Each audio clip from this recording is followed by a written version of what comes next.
माबायदि औ फैयै फैयै दिनै समाजाव फैबाय आरो 12 बाजिनिफ्राय जोंनि माने आसाम आयेन आफादनि जथुमा जागायजेनसिगोन बेयो मोनसे जारिमिनारि आरो जों खाफाल गोनां होननांगोन बड'लेण्डनि गासै रायजो राजाफ्रा जे दिनै सानसेनि थाखायब्लाबो आसाम आयेन आफादा दिनै बड'लेण्डनि जिथु आयेन आफादनि माने जथुम्मासालि बेवहाय जिरायगोन आरो जों खाफाल गोनां जे जोङो रांबावजा जथुम बाजेट सेसन बेखौ मोनदों जि बाजेट सेसनाव गभर्नरा गावनो थानानै बिथाङाबो बिबुंथि लाखियो सरकारनि बायदिसिना खामानिनि सायाव बिथाङाबो बाथ्रा बुङो आरो बे हिसाबै दिनै आसाम आयेन आफादाव जोंनि संबिजिदारि बयनिख्रुइ जौसिन मासियाव थानाय गासै सुबुङानो जों बेवहाय ज' जागोन जोंनि मानाव गेदेर गभर्नर आरो जोंनि मानाव गेदेर चिफ मिनिस्टार आरो जेनेबा आसाम आयेन आफादनिथ' गासिबो स्पिकार मन्त्रि एमएलए गासिबो दिनै बेवहाय माने ज' थाजोबगोन आरो बयनिख्रुइ गोनांथार बाथ्राया जाहैबाय दिनैनि बे जथुमाव 10थि सिडुल ओनसोलाव जानाय हिसाबै 10थि सिडुल ओनसोलाव माने बायदिसिना बिथिङाव जौगाखांहोनायनि थाखाय माबायदि हाबाफारि लानांगौ बिनि सायाव सावरायगोन गासिबो एमएलएफ्रा गावबा गावनि नुनाय गावबा गावनि मोनदांनाय आरो गावबा गावनि साननायखौ बेवहाय बुंनो हागोन सरकारखौ खावलायनो हागोन सरकारनि नोजोराव लाबोनो हागोन आरो बेबायदि जों आसाम आयेन आफादा जों बेफोर गासै बाथ्राफोरखौ सरकारखौ नायनांगौ आरो बिनि सायाव माने मा होनो बेबस्था राहा लानांगौ होननानै जोङो बेखौ रिकमेन्ड खालामहरगोन दानसेनि गेजेरावनो आरो बे मथे सरकारा बिनि सायाव खामानि मावगोन आरो दिनै जोंनि मानाव गेदेर गिबि मन्थ्रि बिथां डक्टर हिमन्त बिश्व शर्मायाबो गासै एमएलएनि बाथ्राफोरखौ दिनै बेवहाय बिथाङा माने गावनि फिननायनि गेजेरजों बेवहाय बिथाङा माने मा होनो गावनि जिथु मोनदांथि बेखौबो दिनै बिथाङा फोरमायगोन जोंनि जिथु संसदीय गणतन्त्र जिथु जोंनि सुबुंखान्थि आरो जि सुबुंखान्थिया जोंनि माने संसदारि मोनसे बेबस्थानि गेजेरजोंसो बियो गायसनजानाय बेवहाय रावबो राजा महाराजा नङा रावबो नेथायानो गासिबोनिबो गुदि नङा जोंनि सिस्टेमा जाहैबाय जे सरकारा जिखि खालामनो साना बेखौ जोंनि जि रायजोनि थान्दैफोर एमएलए एमपिफोर बिसोरजों पार्लियामेन्टआव नङाबा एसेम्ब्लियाव माने सावरायलायनांगौ आरो बे सावरायलायनायाव गासिबो एमएलएफोरनि सापर्ट नङाब्लाबो बांसिन एमएलए सापर्ट होयोबासो बेखौ बेवहाय पास खालामनाय जायो आरो पास खालामनायनि उनावसो सरकारा बेखौ माने ग्राउन्ड अफ फिल्डआव खामानि मावहैयो माबा मोनसे आयेन दानो नागिरबाबो सरकारा गाव हारसिं दाया सरकारा थांखिखौल' लाबोयो आरो बे थांखिनि सायाव साफ्रोमबो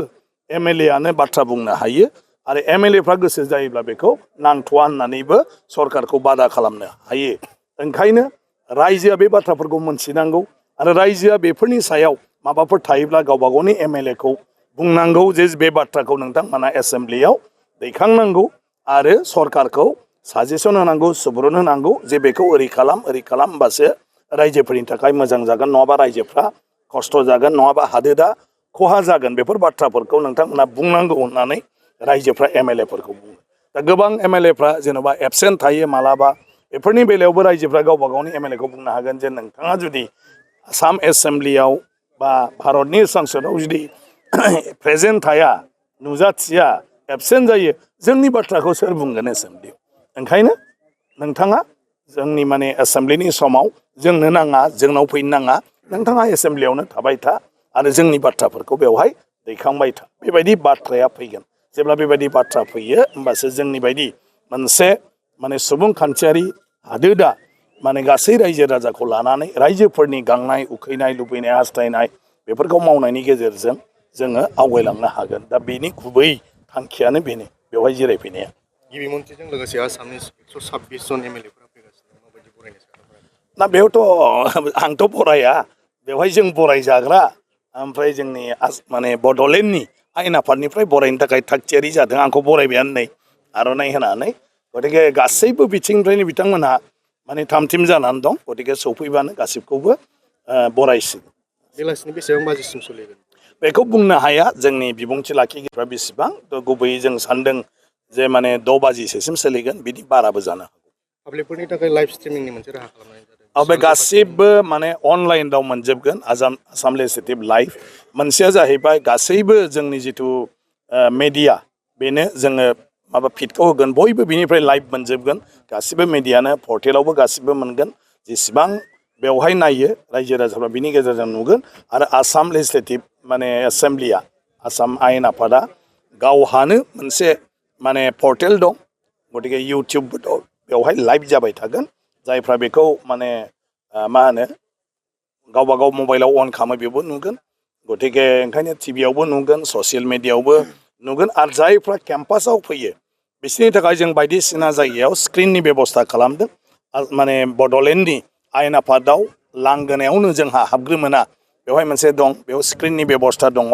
आरो बेवहाय सिङाव फैयोब्ला बेवहायबो जोङो फाला बदल माने जथुम्माखौ नायहोनो थाखाय फरायसाफोरखौबो दस्राफोरखौबो हांख्रायदों बेवहाय जिरायनानै थानायावबो नुबाय थागोन स्क्रिनाव आरो मेडियानि माबायावबो स्क्रिनाव बेयावबो नुगोन बिसोरजों आरो बिनि बादैबो गुबुन गुबुन जायगायाव जोङो लाइभ बेखौ होबाय थागोन गतिके बयबो जायखिजाया जायगानिफ्रायनो बे जथुम्मानि सावरायनायखौ नायबाय थानो हागोन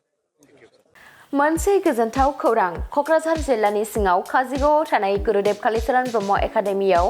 बर' बिजोंनि थाखाय गोदानै 2025-2026 इं मायथाइनि सोलोंथाइ बोसोरनि मुं थिसननाया जागायबाय। थाखो बिथराइनिफ्राय लानानै थाखो गुसिम मुं थिसननाय जागोन। मुं थिसननाया 10 फेब्रुवारिनिफ्राय जागायगोन। रेबगान्थि आरो खाबुफोर थागोन जेरै हौवासा आरो हिन्जावसाफोरनि थाखाय आलादा हस्टेलनि खाबु हस्टेलनि फरायसाफोरखौ थाखो फोरोंगिरियानो जोथोन लायो गोहैलो फरायसाफोरखौ फोरोंगिरिफोरा उफ्रायै जोथोन लानाय जायो एसएसएलसी आनजादाव 100% उथ्रिसारनाय कम्पिउटार सोलोंथाइनि खाबु इंराजि आरो हिन्दी राव रायनायनि खाबु इलेक्टिभ साबजेक्ट जेरै advance maths Hindi history geography बेफोरबायदि बायदि खाबुफोरखौ मोननो हागोन नोंथाङाबो गावनि गथ'खौ मुं थिसननोब्ला 9957951216 एबा 9613400625 एबा 8638520653 मबाइल नम्बराव थोंजों कल खालामनानै सुलाद लाहरनो हागोन। गुरुदेव कालिचरण ब्रह्म एकाडेमिया पर्बतजरानि ITI साब डिभिजन अफिसनि सेरावनो दङ।